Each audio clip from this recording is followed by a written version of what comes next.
How's it going, everyone? Justin again. As always, thanks for watching my channel. Welcome back. Cheers to those of you that have your beers. Hope you're enjoying your work week, right? Because it just kicked off with Monday. Yes, I am in uniform. Yes, I was approved or allowed to wear my own uniform on this show. So now you can clearly see that I am back at the Chrysler dealership. All right, that being said, let's move on with what the events were of today. So the day was long, but it flew by pretty quick. First thing in the morning, obviously, for being the first day back, lots of paperwork to do, right? Had to go take a urinalysis. That took 2 hours of standing in line, waiting to get in to do that. Started working on my very first used car, which happened to have been a Ford F-150, and I had lunch, so I went to lunch. My lunches are a lot later in the day now, so I got to get used to that, but I do keep some little snacks. You guys have seen the snacks. Came back, went right back to it. Had to bang out another car that was potentially sold. That was on a Honda. So really just kind of trying to get back into the groove of things and the process of it's way different lifestyle, of course, than the independent shop. Independent shop, you really didn't follow any ROs. Sometimes they give you the RO and they're like, here's the RO, but I mean, really, you didn't really have to keep track of it. You saw what you saw, and more times than not, you toss on the counter because you already knew what you were waiting for parts-wise because they had already put it in, and you don't have to worry about anything, right? You're like, okay, well, this is what I'm doing. They've already accounted for the parts, so I'm just going to go for the gusto. If I need anything else, I will tell my manager, and he will make it happen, right? He'll just make magic happen and parts show up. Not that way at the dealership, right? You have to send in a request. There's a price and availability worksheet that you have to go through. See how much it costs, see what the availability or time frame is going to be to receive that part, and then of course they have to get approval. So way different process.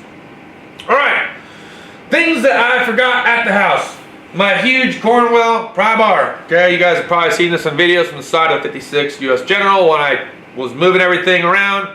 One of those items I brought home, wish I would have had it today, so I have to remember to take that back. 2, my little mobile diagnostic cart here.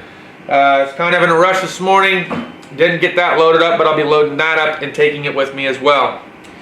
My 3/4 inch gear wrench ratchet that's like 46 inches in length or whatever it is. I forgot that here, so I'm going to take that to work. Same thing with my 1/2 inch breaker bar, because it's nice to have a breaker bar and not always put all that force on your ratchets, right? But they do come in handy for other things too, locking it in and against the frame while you're hammering other things. So one of those things that comes in handy. An item that I ordered specifically right after the Super Bowl, and Tom Brady did it. I think you guys already know where I'm going with this, but I did get the matching Super Bowl championship winner for Super Bowl 55, year 1, Tom Brady, ring 7, right? And it goes side by side with my NFC hat that Clay Coon and Shy Coon got for me. So it's going to look really good on the mantle. Yes, I am a die-hard Saints fan, but guess what? These Saints did not make it to the Super Bowl, and I will never bet against Tom Brady. Okay, you don't bet against the GOAT. So one of the biggest reasons why I was supporting his movement, if my Breeze and Saints could not get it done, was because it was his first year without Belichick, with a new team that was known as the Second-Ears. So yeah, I wanted to see, I had a good feeling that he might make it, and if he made it, I knew he was not going to lose it, right?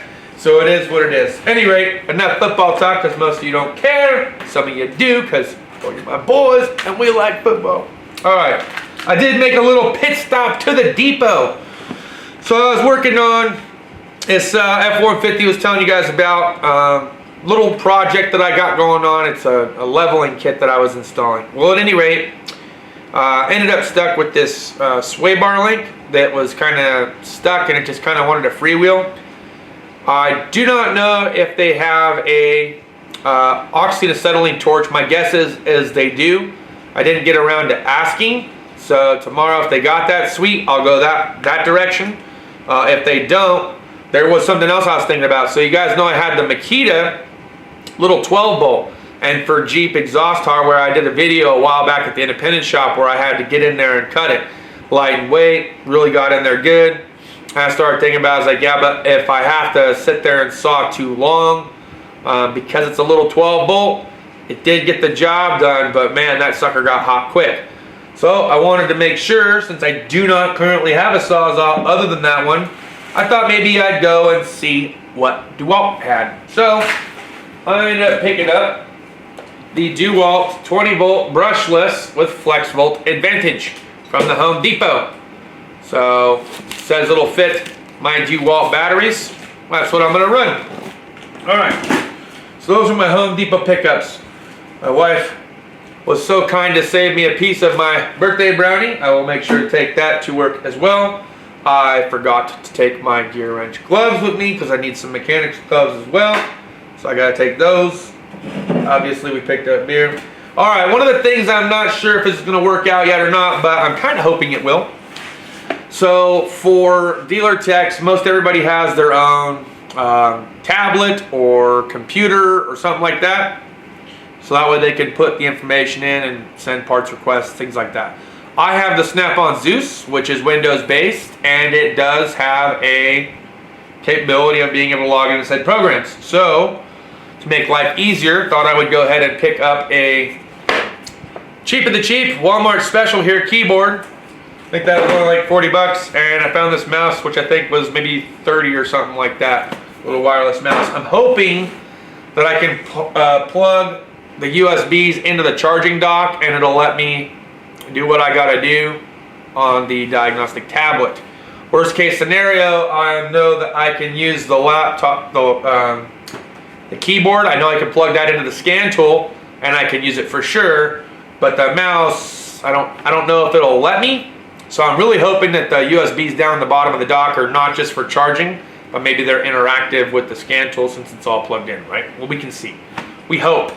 We hope. Otherwise, I'm left with a wireless mouse that I'm not going to use, and I'll probably just take it back to Walmart. All right, guys, so that'll pretty much wrap it up for the video. That was my day in a nutshell. Thank you for your support. Thanks as always for watching. Hope you enjoyed today's content for what it was. I know that it was not probably as exciting as some of our other videos, but that's okay. We'll get into the swing of things. And for everyone that tried to reach out to me while I was at work to see how my day was, thank you very much. But I was very, very busy, and I didn't have time to text message, call everybody that wanted to know. So I'm shooting this video to let everyone know it's good. It's good being back. And I haven't quite got into the full rhythm and swing of things yet, but the people there seem to be pretty cool. And good first day. Good first day. All right, well, we'll see you guys next time. Cheers and deuces.